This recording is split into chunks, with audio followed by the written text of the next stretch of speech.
Our detectives are going to want to talk to you. Okay. I'll put it back Would in. that be okay? I think so. Okay. I've never done this before. Do I need to do The like on the 330 shows and and say I 312 need a if you want to lawyer or head that way. something? She gave him 6 children. She trusted him completely. And the man she married didn't kill her all at once. What investigators would later uncover wasn't a single decision or a sudden act. It was something that unfolded quietly, over time, hidden inside routine and trust. And it didn't begin the day Angela Craig collapsed. It began long before anyone thought to question what was happening inside her own home. On the surface, the Craig family looked ordinary. James Craig was a dentist in Colorado, educated and respected, a man people trusted with their health. Angela was a mother of 6, managing a household that rarely slowed down. Their life appeared structured, faith-centered, and stable. The kind of family people describe as solid. There was nothing about them that suggested danger. When Angela first said she didn't feel well, no one panicked. She complained of dizziness, nausea, and fatigue, symptoms that were easy to dismiss. She assumed she was exhausted. Mothers with 6 children rarely feel rested. It made sense. James didn't seem concerned. He was attentive, supportive. When Angela felt faint, he helped her sit down. When she needed medical care, he drove her to the hospital himself. Doctors ran tests, blood work, scans. Everything came back unclear. Nothing obvious explained what was happening. Angela improved under observation, and once she stabilized, she was sent home. That should have been the end of it. It wasn't. Not long after returning home, Angela became sick again. The symptoms returned without warning. She felt weak, dizzy, disoriented. Once again, James took her to the hospital. Once again, doctors were confused. Once again, she improved under care. And once again, she went home. No one noticed the pattern yet. Each hospital stay followed the same arc. Angela arrived in distress, received treatment, stabilized, and was discharged. But what happened between those visits went unexamined. At home, James took charge of her recovery. He prepared meals, mixed protein shakes, encouraged her to drink them so she could regain strength. Angela trusted him. She had no reason not to. Within hours of consuming what James gave her, her condition would worsen. She would vomit. Her heart rate would spike. Her body would begin to shut down in ways she didn't understand. Angela started to feel afraid.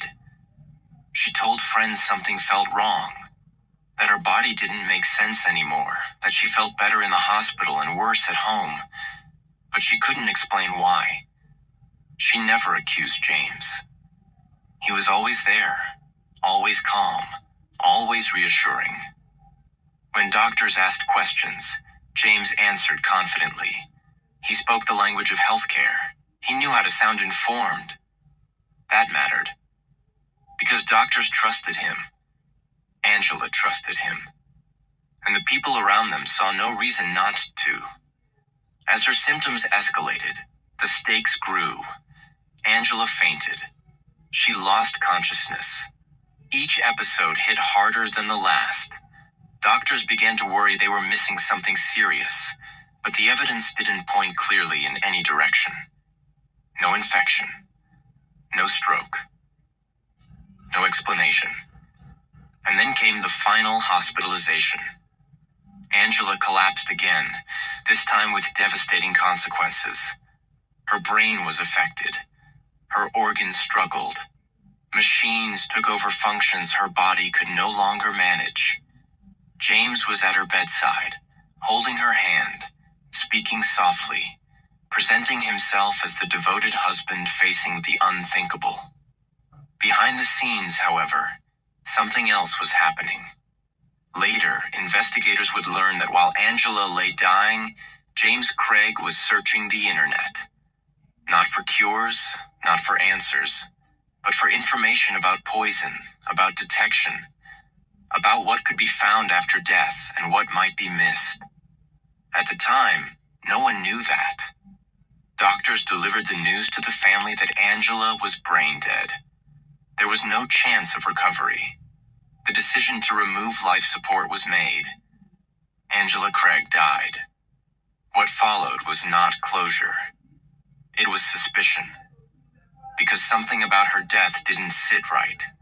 Her symptoms didn't align with natural illness.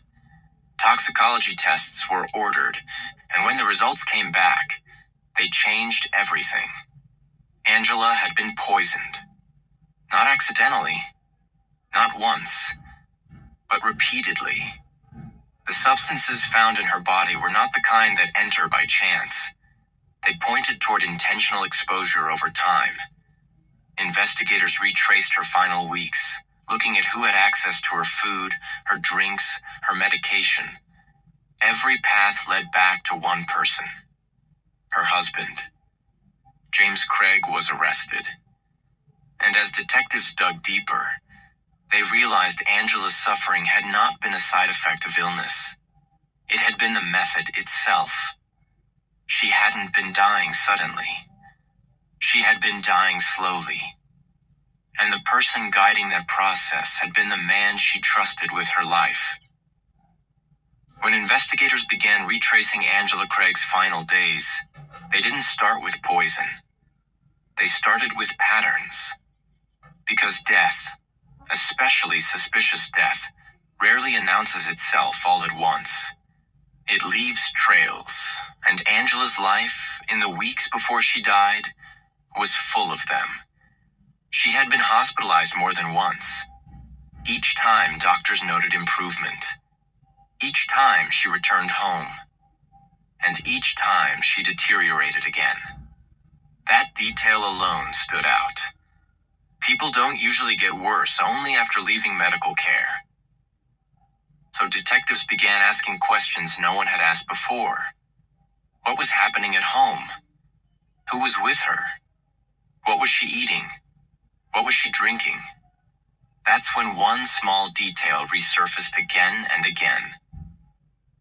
The protein shakes. James Craig had been preparing them for Angela. He told doctors they were part of her recovery. Extra nutrients, extra care. At the time, no one questioned it. A husband helping his sick wife seemed normal. But now, investigators saw it differently.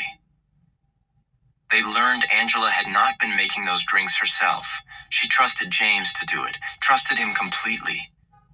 And that trust became a focal point. Detectives requested toxicology testing. What came back was not vague. It was not inconclusive. It was alarming. Angela's body contained substances that did not belong there. Not medication. Not supplements. Poison. The kind that doesn't cause immediate death, but instead creates confusion, organ failure, and collapse over time. The kind that can be introduced slowly, quietly. Investigators then did something simple. They checked James Craig's online activity. What they found erased any remaining doubt.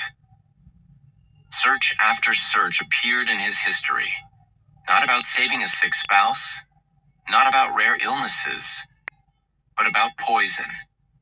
Whether certain toxins could be detected after death, how long they stayed in the body, how much was fatal. One search stood out more than the rest. Is arsenic detectable in an autopsy? That question alone reframed everything. Because no innocent husband searches that. Detectives moved quickly. They searched the house. They searched James Craig's office. They searched his devices. And the deeper they went, the more deliberate the crime appeared. This wasn't panic. This wasn't a mistake. This was planned. And then came another discovery. James Craig wasn't just hiding something from investigators. He had been hiding something from Angela. Affairs. Multiple. Women he communicated with secretly while his wife was at home caring for their 6 children. Angela was growing weaker, James was living a double life. And when investigators confronted him with this, his story shifted. First denial, then half-truths, then silence. The caring husband image began to crack. But what happened next shocked even seasoned detectives. While in custody, James Craig tried to manipulate the case. He reached out to people on the outside, asked them to lie, to create alternate explanations. At one point, he even attempted to convince someone to claim Angela had taken her own life. That detail mattered, because innocent people don't try to rewrite reality. And yet, James continued insisting he loved his wife, that he never meant to hurt her, that everything was a misunderstanding. But evidence doesn't misunderstand. Investigators reconstructed Angela's final days minute by minute. They tracked when she drank the shakes, when symptoms appeared, when James was present. The pattern was consistent. Each time Angela consumed something prepared by James, her condition worsened. Each time she was away from him, she improved.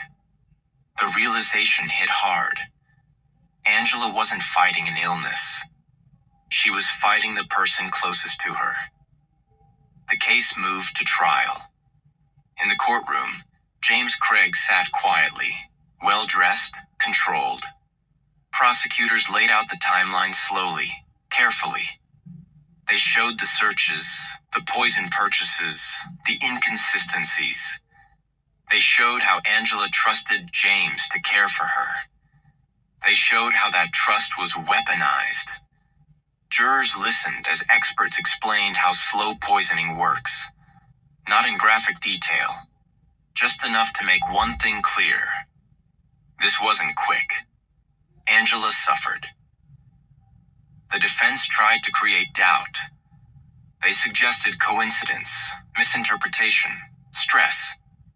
But the evidence stacked up too cleanly. And then the jury heard about the children. 6 of them. 6 witnesses to their mother's decline. 6 lives altered permanently. The jury deliberated. And when they returned, their decision was unanimous. James Craig was guilty. First-degree murder. He was sentenced to life in prison without parole. No chance of release. No second life. As the sentence was read, the courtroom was silent. Because justice, even when served, doesn't undo loss. 6 children grew up without their mother. And the man who promised to protect her was the one who ended her life. This wasn't a crime of passion. It wasn't a moment of rage. It was a slow betrayal disguised as care. And that's what makes this case so disturbing. Because Angela didn't die at the hands of a stranger. She died trusting the person she loved. She drank what he gave her. She believed his reassurance. And every time she went home, the danger followed. This story isn't just about murder. It's about how evil doesn't always look violent. Sometimes it looks like devotion. Sometimes it looks like love. And sometimes it sits beside you in a hospital room holding your hand, while quietly ensuring you never leave it alive. The children were not present in the courtroom when the verdict was read. They didn't need to be. They had already lived through the sentence. In the weeks before Angela Craig's death, they watched their mother become someone they barely recognized. Strong one day, unable to stand the next. Smiling through pain, then disappearing behind hospital doors. They watched their father step in as the calm one, the organizer, the man who told them everything would be okay. And because he was their father, they believed him. That detail haunted investigators long after the trial began. Not just that James Craig poisoned his wife, but that he did it inside a family that trusted him without hesitation. Angela trusted him most of all. When detectives spoke to people who knew her, a pattern emerged. Angela had begun to sense something wasn't right, but she couldn't name it. She told friends she felt scared, that her body felt unfamiliar, that she didn't understand why she kept getting sick. She never accused James. Not once. That silence mattered, because it meant she never saw it coming. Doctors later explained that slow poisoning creates confusion not just physically, but mentally. Victims doubt themselves. They question their own instincts. They assume stress, exhaustion, anxiety. Angela was a mother of 6. Exhaustion was normal. James knew that. He counted on it. Every decision he made relied on the idea that no one would suspect a husband who appeared attentive, religious, and involved. A dentist, a professional, a man who spoke calmly to doctors and nodded thoughtfully during consultations. That image bought him time. And time was exactly what the poisoning required. Investigators later confirmed that Angela's symptoms aligned with repeated exposure, not a single dose. Enough to weaken her. Enough to hospitalize her. Not enough to kill her immediately. Until it was. The final dose didn't come with warning.